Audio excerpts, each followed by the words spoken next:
साल 1903, स्थान उड़ीसा।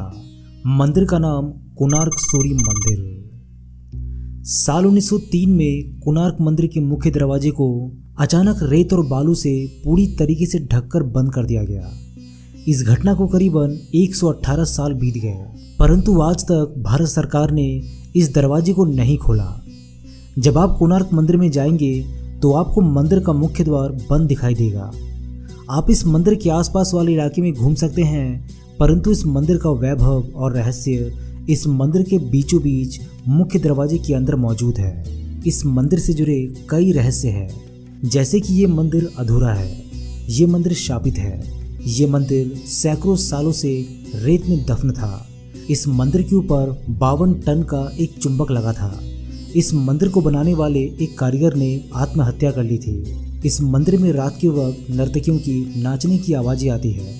ऐसे कई रहस्य हैं इस मंदिर के बारे में, जिसे अगर आप सुनेंगे तो आपके होश उड़ जाएंगे। लेकिन फिर भी एक सवाल है जो बार बार मन में उठता है कि इतने प्रयासों के बाद भी भारत सरकार बार बार कोणार्क मंदिर के मुख्य दरवाजे को खोलने का निर्णय क्यों बदल देती है। नमस्कार दोस्तों, आपका स्वागत है अद्भुत टीवी इंडिया यूट्यूब चैनल में। और आज हम बात करेंगे कोणार्क सूर्य मंदिर के उन रहस्यों के बारे में जिसे भारत सरकार भी सबसे छुपाती है। तो चलिए इस वीडियो की शुरुआत कर लेते हैं। कोणार्क सूर्य मंदिर। ये मंदिर भगवान सूर्य को समर्पित है। इस मंदिर की भव्यता के कारण ही ये देश के सबसे बड़े 10 मंदिरों में गिना जाता है। कोणार्क का सूर्य मंदिर उड़ीसा राज्य के पुरी शहर से लगभग 23 मील दूर नीले जल से लबरेज चंद्रभागा नदी के तट पर स्थित है। इस मंदिर को पूरी तरीके से सूर्य भगवान को समर्पित किया गया है। इस मंदिर की रचना इस प्रकार की गई है जैसे एक रथ में 12 विशाल पहिए लगाए गए हो और इस रथ को 7 ताकतवर बड़े घोड़े खींच रहे हो और इस रथ पर सूर्य देव को विराजमान दिखाया गया है। यह मंदिर से आप सीधे सूर्य भगवान के दर्शन कर सकते हैं। मंदिर के शिखर से उगते और ढलते सूर्य को पूर्ण रूप से देखा जा सकता है।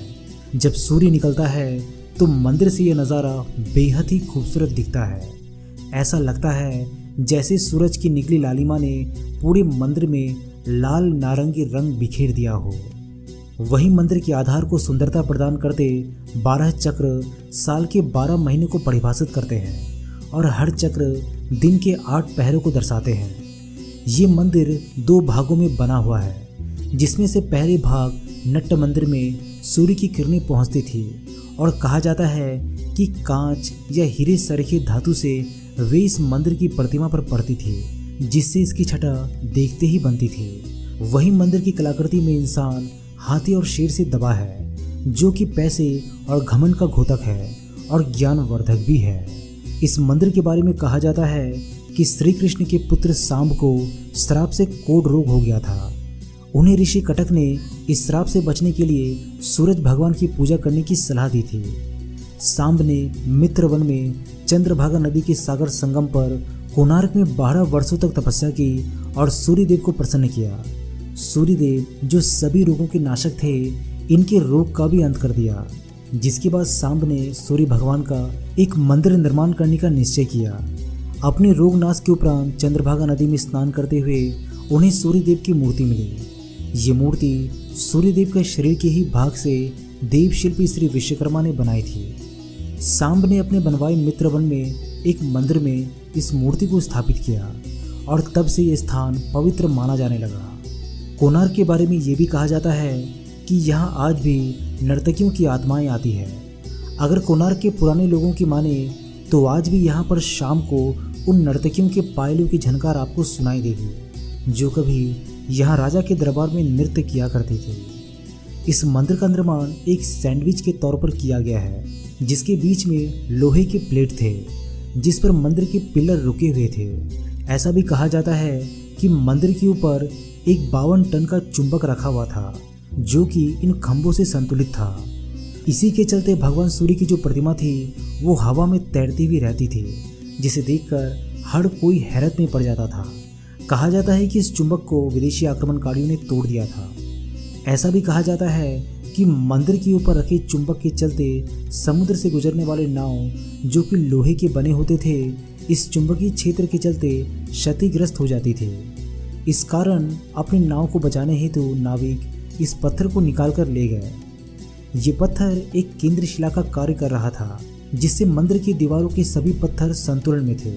इसके हटने के कारण मंदिर की दीवारों का संतुलन खो गया और परिणाम स्वरूप वो गिर पड़े।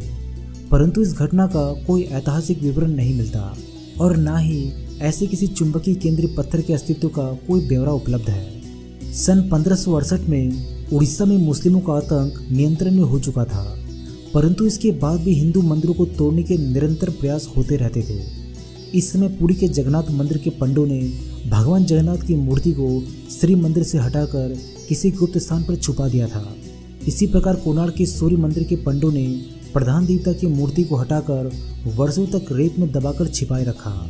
बाद में ये मूर्ति पुरी भेज दी गई और वहां जगन्नाथ मंदिर के प्रांगण में स्थित इंद्र के मंदिर में रख दी गई। कई लोगों का ये मानना है कि यहाँ की पूजा मूर्तियाँ अभी भी खोजी जानी बाकी है, लेकिन कई लोगों का ये भी कहना है कि सूर्यदेव की मूर्ति जो न्यू दिल्ली के राष्ट्रीय संग्रहालय में रखी है वही कोणार्क की प्रधान पूज्य मूर्ति है। फिर भी कोणार्क मंदिर में सूर्य वंदना मंदिर से मूर्ति हटने के बाद से बंद हो गई। इस कारण कोणार्क में तीर्थयात्रियों का आना जाना बंद हो गया। कोणार्क सूर्य वंदना के समान ही वाणिज्य गतिविधियों का एक कीर्तिवान नगर था, परंतु इन गतिविधियों के बंद हो जाने के कारण ये एकदम से वीरान हो गया और कई सालों तक रेत और जंगलों से ढका रहा। फिर बाद में इस मंदिर को खोजा गया, लेकिन इसके कई हिस्से बहुत ही बुरी हालत में पाए गए। फिर बाद में ऐसा कहा जाता है कि कई आक्रमणों और नेचुरल डिजास्टर के कारण जब मंदिर खराब होने लगा तो 1901 में उस वक्त के गवर्नर जॉन वुडबर्न ने जगमोहन मंडप, जो कि इस मंदिर का प्रधान मंडप है, उसके चारों दरवाजों पर दीवारें उठवा दी और इसे पूरी तरीके से रेत से भर दिया ताकि ये सलामत रहे और इस पर किसी डिजास्टर का प्रभाव ना पड़े। इस काम में करीबन 3 साल लगे और 1903 में ये पूरी तरीके से पैक हो गया। वहाँ जाने वालों को ये पता नहीं होता कि मंदिर का अहम हिस्सा जो कि जगमोहन मंडप है वो अभी तक बंद है। बाद में एएसआई ने इसके अंदर के हिस्सों पर शोध कार्य आरंभ किया। कई बार लोगों के दर्शन हेतु इस मंदिर के मुख्य दरवाजों को खोलने की बात कही गई, परंतु 118 साल बीत गए और आज भी ये आलम है कि ये बंद है। आप इंटरनेट पर और आर्टिकल के माध्यम से पढ़ सकते हैं कि न जाने कितनी ही बार इस मंदिर के मुख्य दरवाजे को खोलने का जिक्र हुआ, लेकिन बार बार आखिर में ये निर्णय बदल दिया गया। क्या सच में इस मंदिर को प्राकृतिक आपदा के बचाव के कारण ही बंद किया गया या कोई और वजह थी इसको बंद करने की?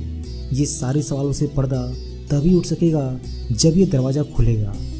दोस्तों, आपका क्या ख्याल है इसके बारे में? अपने सभी जवाब हमें कमेंट बॉक्स के माध्यम से ज़रूर लिखिएगा। मैं हूं आपका दोस्त प्रदीप। जल्दी मिलता हूं आप सभी के साथ एक नए वीडियो के माध्यम से। तब तक के लिए अपना ख्याल रखिएगा।